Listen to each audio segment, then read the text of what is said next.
Okay, if we're going to use the rule of 4 to represent this relation, we're given the graph, so we need to represent it using a table, an equation, and a sentence.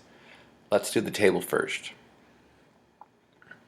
So let's make an XY table.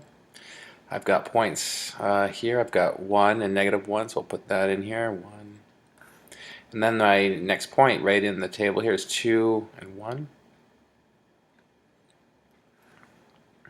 And notice already the x's are going up by 1s in the table, and the y is going up by, from -1 to 1, we can do the first differences.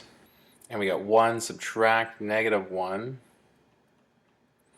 and we get 2. So we're increasing by 2. So if this point is there, we got 3. We're going to increase that by 2. We got 3. And that corresponds to here, 3, 3. That point is on the line. And then 4, go up by 2, we should get 5, and there it is right there. So there's my table of values. We can fill in our first difference column. 3 subtract 1 is also 2, 5 subtract 3 is 2, so we're showing all those things that we've learned this unit. Okay, now to represent an equation. For an equation, we need y equals mx plus b type equation, where m is our slope and b is our vertical intercept or initial value. Okay, so let's look at our graph. We can see here's our initial value or our vertical intercept. So using my slope, I'm going to go kind of draw that right triangle and see my rise and run. The run is a 1, and the rise is going down 2. So we've got 2 here.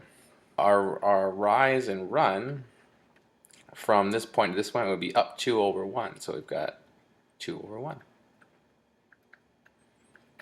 which is 2. So our slope is 2.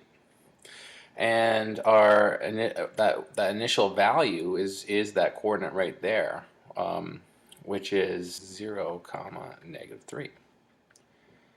So our initial value, or b, is -3. So our equation looks like this: y equals 2x subtract 3. And last, we can use a sentence. We can look at our table. It says every time x goes up 1, y is going up 2. So we can just say that in a sentence. That's it. We've got our table, our equation, our sentence, all from the graph.